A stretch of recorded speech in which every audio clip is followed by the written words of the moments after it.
we've got this thing right here. It's like you get to act like a real pioneer or Indian or pilgrims.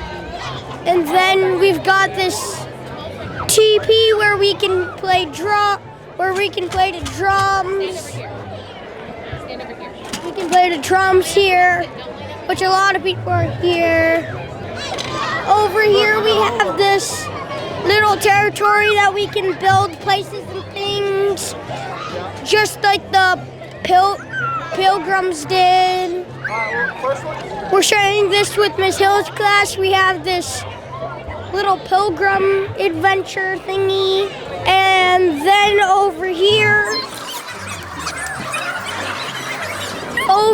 we have all this stuff. This is a wigwam diorama, as you can see.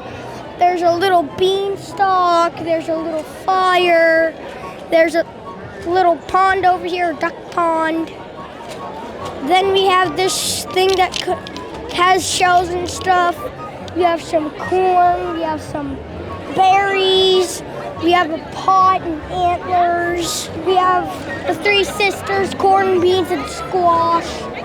And then we have these little weapons and stuff, and some arrowheads. And then we have these little pinch pots that the whole class made. And then we made this little story thingy. And it's designed by the Indian paintbrush, that little book.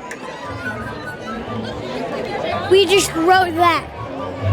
So that is all we have to say. Cool. What's your name? Fletcher Kipper. All right, thank you, Fletcher. Great job. It's an escape room. Nice. All right, so show me what we got. It's based on the Civil War, and Let's go in. and you have to get the pawns to the right place, and there's currently a game going on. So these are the pawns: Robert E. Lee, Abraham Lincoln, and Grant. Why did she make me? Wow. And they use ciphers in the Confederates used ciphers in the Civil War to decode secret messages. And they also played checkers while they were not fighting.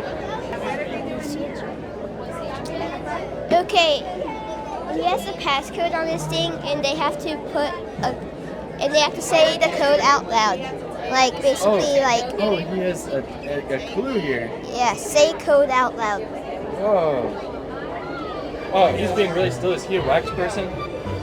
Yeah, he's a mannequin. Is he real? I don't know, maybe. Wait a second, I thought I saw his face. Yeah. Oh, you might. And this is the hospital. This is the medicine, and this is Clara Barton. Who is this? Clara Barton. Can we ask her about herself? What about yourself? Tell us about yourself. Well, during the Civil War, Clara Barton helped people that were on the Union and Confederate sides. She didn't care if they were on the Union or Confederate sides. She helped anybody that was hurt. And thank you. It's nice to meet you. Thank you. Okay. Okay. And you have to get this whole thing in 10 minutes. You have to do the whole thing in 10 minutes? Yeah. Wow. Is it hard? It seems kind of hard to me. Kinda. Medium hard. Wait, is this your teacher? Yeah, this is my teacher. Wait, where's this one go? All right. Yeah. Thank you, Isaac. Yeah. Good job, dude. Right now we're doing the Boston Tea Party, and there's a little bit of mess because the tea and the coffee in the bags, we dropped them and they got cut open, so it spilled everywhere on the floor and it's a big mess. We are performing the Boston Tea Party skit, and so we are Indians dumping the tea in the water. And right now they are being annoying and telling us to stop. They need to stop this madness. We needed these tax dollars. It's unacceptable. We paid so much for this, and then they just take it out in a boat and they dump it. It's disgraceful. And right now, this awful, tragic situation is happening. We were in the middle of our get-together, and then the colonists boarded the ships dressed as Indians and started dumping over tea. My name's Daisy, and I'm really disappointed. Really what? Disappointed. Why? Because they're throwing out tea. We drink so much of that every single year. It's crazy. Yes. 1.2 million pounds hot, or all of the above.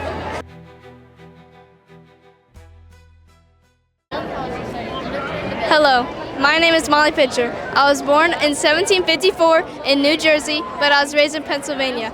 I am an unsung hero because of my unusual courage and hard work in the heat of battle.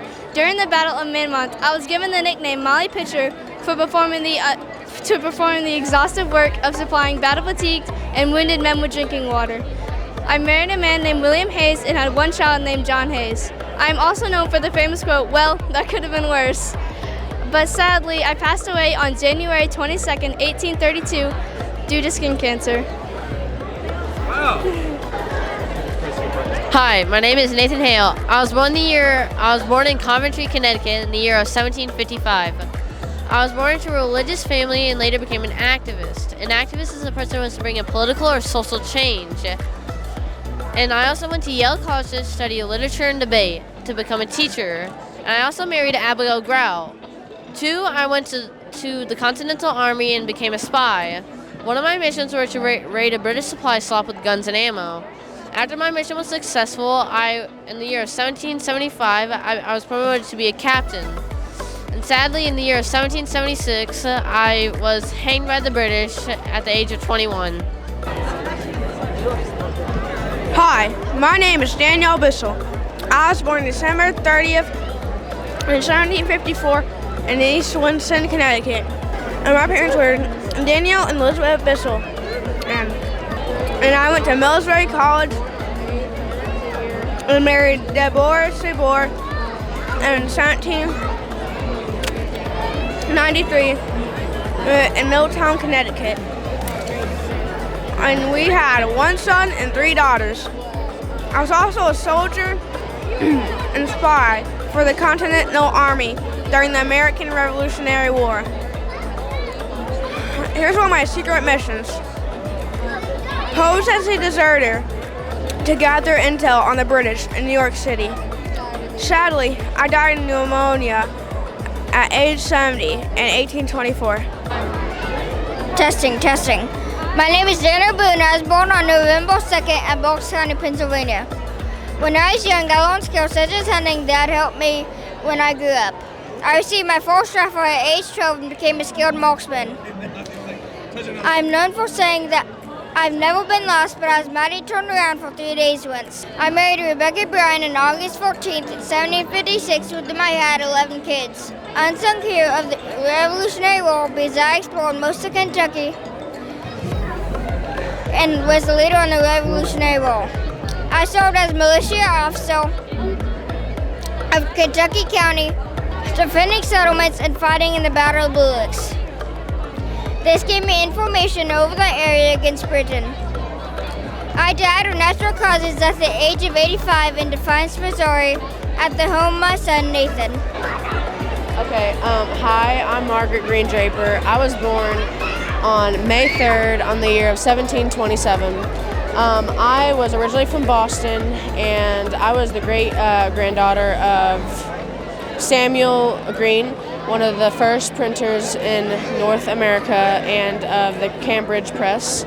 I supported the British during the Revolutionary War, and I had to flee Boston under the protection of the British troops. I married my cousin, Richard Draper, but we did not have any children. We adopted one of my nieces, though, and when he passed away in the year 1774, I took over his business at the age of 47, and I was one of the first women to run a independent business and be a printer, which was uncommon at the time. I wrote a lot of newsletters, such as the Massachusetts Gazette and the Boston Newsletter. And I passed away at the year of 1804 at the age of 77. Before you tonight, you will see a production called The Heart of Us, a play on words of the heart of U.S. How many of you guys have read the book or seen the movie To Kill a Mockingbird? Some of you? All right, good. Okay. Crime, but rather himself was born into victimhood of this predatory, ignorant system that we find ourselves living in. Now, gentlemen, I trust that for the sake of your sons and daughters, for the sake of this man's wife and children, gentlemen, for the sake of God, I trust that you will make the right decision. That boy's guilty, y'all know it. Ain't no way he's walking free. Order! Please do not speak out of turn, Mr. Wu. Some people just grow up with hate, and it takes more than words to change that. But it still ain't fair. Tom ain't done nothing wrong. No, he ain't. Listen here, Jim. You got to remember the world ain't always fair. But you gotta do right anyway. Your father, he does right even when it's hard. And if enough people start to be fair, I reckon some good might get done in this world. You two, you're the future. It's too late for old Cal and Mr. Finch to change.